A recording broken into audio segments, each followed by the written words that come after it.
बिस्मिल्लाहिर्रहमानिर्रहीम और अस्सलाम वालेकुम और welcome back to Secret Kitchen Diaries. और आज जो रेसिपी आपसे शेयर कर रही हूँ बहुत ही मज़े के पराठे आपको बनाना सिखा रही हूँ, जो कि बहुत ही क्विक ब्रेकफास्ट के लिए बनाए जाते हैं। और या बच्चों को सुबह ब्रेकफास्ट में बना कर दे सकते हैं, लंच बॉक्स में दे सकते हैं। और ये बनाने के लिए जो है कुछ भी टाइम नहीं लगता है, आप कुछ ही देर में बना सकते हैं। उसे बनाने के लिए यहाँ पर मैंने 2 अंडे ले लिए हैं और 2 अंडे जो हैं इसके साथ ही यहाँ पर मैंने इसके बाद ली हैं हरी मिर्चें, जो कि मैंने इनको छुरी से छोटा छोटा कट कर लिया। इसके साथ आधा चम्मच इसमें नमक शामिल कर रही हूँ और इसके साथ ही यहाँ पर मैं इसमें चीनी शामिल कर रही हूँ आधा चम्मच, क्योंकि इससे बहुत ही अच्छा सा टेस्ट जो है वो पराठों में आता है और बहुत ही अच्छा सा टेस्ट आता है। और इसके साथ ही यहाँ पर मैं आधा चम्मच कुटी लाल मिर्च है वो इसमें शामिल कर रही हूँ और इसके साथ ही यहाँ पर मैंने चॉप किया हुआ हरा धनिया ले लिया है और इसको मैंने एक गट्ठी ली थी जिसको मैंने चॉप कर लिया है। और धनिया शामिल करने के बाद जो है मैं अच्छी तरह से फ़ॉक की मदद से इसको अच्छी तरह से यहाँ पर मिक्स कर लूँगी। और मुझे यहाँ पर तकरीबन 3 से 4 मिनट के लिए इसको अच्छी तरीके से यहाँ पर मिक्सअप करना है, ताकि सब चीज़ें जो है अच्छी तरह से मिक्स हो जाए। स्पेशली कि जो हमने चीनी इसमें शामिल की है वो अच्छी तरह से यहाँ पर बिल्कुल ही मिक्स हो जाए। और इसके साथ यहाँ पर मैंने 1 कप दूध ले लिया है, वो मैं इसमें शामिल करूँगी। और 1 कप के हिसाब से ही आपने भी दूध लेना है और उसको अच्छी तरह से यहाँ पर मैं फेंट लूँगी, ताकि अंडा जो हमने इसमें इस्तेमाल किया था उसकी वजह से कोई लम्स ना बने। बिल्कुल अच्छी तरह से यहाँ पर जो है वो इसकी हमने फेंटाई करनी है अच्छी तरह से। यहाँ पर तकरीबन 2 से 3 मिनट के लिए अच्छी तरह से फेंटने के बाद यहाँ पर मैंने 1 कप, जो कि मैंने पहले 1 कप दूध का लिया था वही 1 कप मैंने यहाँ पर मैदे का लिया है। और 1 कप मैदा जो है यहाँ पर मैं इसमें शामिल करके यहाँ पर अच्छी तरह से इसको भी फॉक की मदद से मिक्स करूँगी। और इसमें देखिए कि अभी लम्स जो है वो बाकी है और इसको इतनी अच्छी तरह से यहाँ पर मिक्स करना है कि इसमें कोई भी लम्स कोई भी गुठली जो है ना रहे। और देखिए कि काफ़ी देर मिक्स करने के बाद यहाँ पर इसमें जो है कोई भी लम्स नहीं है और बिल्कुल अच्छा सा बैटर जो है हमारा पराठों के लिए बिल्कुल रेडी हो गया। आप इसकी कंसिस्टेंसी भी देख सकते हैं। और इसके बाद यहाँ पर मैंने एक जग ले लिया है जिसकी मदद से हम जो है पराठे अपने पैन में डालेंगे। और यहाँ पर मैंने ये सारा जो बैटर है इस जग में जो है वो पोर कर दिया है। और यहाँ पर मैंने साइड पर पैन ले लिया है, फ्लेम ऑन कर दी है और उसमें मैंने तकरीबन 1 से 2 चम्मच जो है वो मैंने कुकिंग ऑयल के डाले हैं। उन्हें थोड़ा सा गर्म हो जाए तो इसमें मैं यहाँ पर थोड़ा सा जो है बैटर डाल रही हूँ पराठे का। और यहाँ पर मैंने जग में डाला था बैटर और इसको अच्छी तरह से यहाँ पर मैं पैन में डालकर इसको अच्छी तरह से फैला लूँगी और किनारे जो है इसके अच्छी तरह से यहाँ पर इनको गोलाई की शक्ल में ले आऊँगी।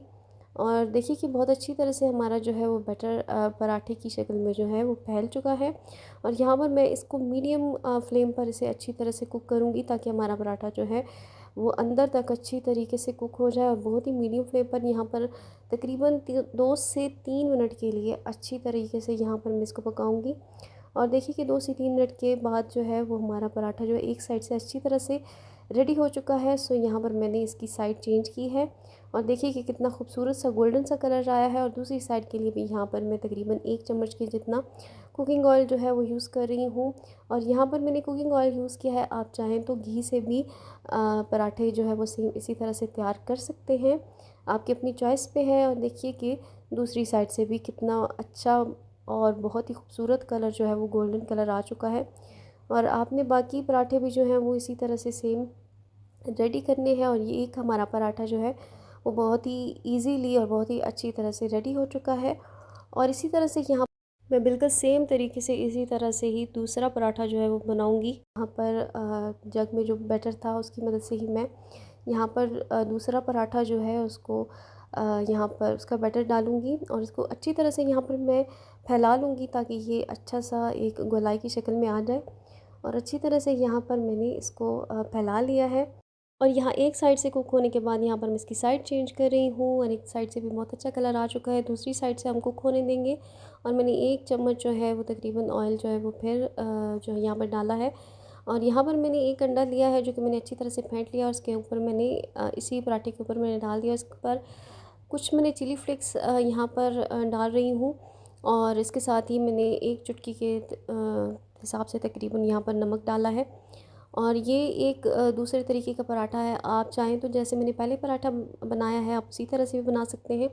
और अगर आप इस तरह से पराठा बनाना चाहें, अंडे ऊपर डालकर बनाना चाहें तो आप इसी तरह भी बना सकते हैं। दोनों ही सूरतों में पराठा जो है ये बहुत ही मज़े का बनता है, बहुत ही ज़्यादा झटपट बन जाता है। और यहाँ पर मैं इसको चम्मच की मदद से प्रेस करी हूँ ताकि ये बहुत अच्छी तरह से कुक हो जाए। और देखिए कि यहाँ पर कितना अच्छा सा और प्यारा सा कलर आ चुका है अंडे का भी, और बहुत अच्छी तरह से अंडा जो है वो पराठे के साथ बहुत ही ज़्यादा कुक हो चुका है। और यहाँ पर देखिए कि बहुत सारे पराठे मैंने तैयार कर लिए थे, और जितना बैटर मैंने रेडी किया था उससे तकरीबन 4 से 5 पराठे या 5 से 6 पराठे लाजमी जो है वो बन जाते हैं। और यहाँ पर देखिए कि मैंने जो है सारे पराठे वो रेडी कर लिए हैं। बहुत ही सॉफ्ट पराठे बनते हैं जो कि इजीली बच्चे जो है वो खा सकते हैं। और ये दूसरी जो मैंने तरीके से बनाया था ये वो पराठा है। और यहाँ पर मैं आपको बताऊँगी कि आप इसको रोल करके कैसे खा सकते हैं। इसका रोल बना कर बच्चों को ब्रेकफास्ट के लिए दे सकते हैं, और या फिर आप इसे लंच बॉक्स में दे सकते हैं। यहाँ पर मैंने एक छुरी की मदद से इसको दरमियान से यहाँ पर पराठे को कट लगा लिया है, और आप इसी तरह कट लगा कर बच्चों को लंच बॉक्स में भी रख कर दे सकते हैं। और ये बच्चे बहुत ही पसंद करेंगे, बड़े भी बहुत पसंद करेंगे, लेकिन बच्चों के लिए ये बहुत ही पराठा जो है वो मज़े का है, बहुत ही सॉफ्ट है। आप रेसिपी ज़रूर ट्राई कीजिएगा, मुझे फ़ीडबैक दीजिएगा। और रेसिपी वीडियो अगर आपको अच्छी लगे तो उसे लाइक करें, और अगर आपने अभी तक चैनल को सब्सक्राइब नहीं किया तो बेल आइकन घंटी का निशान दबाकर चैनल को सब्सक्राइब करें, और ताकि आने वाली हर वीडियो का नोटिफिकेशन आपको मिल सके। और मज़ीद रेसिपीज़ लेकर आपकी खिदमत में जल्दी हाज़िर होंगी। और इजाज़त चाहती हूँ, ज़रूर ट्राई कीजिएगा और दुआ में याद रखिएगा। अल्लाह हाफ़िज़।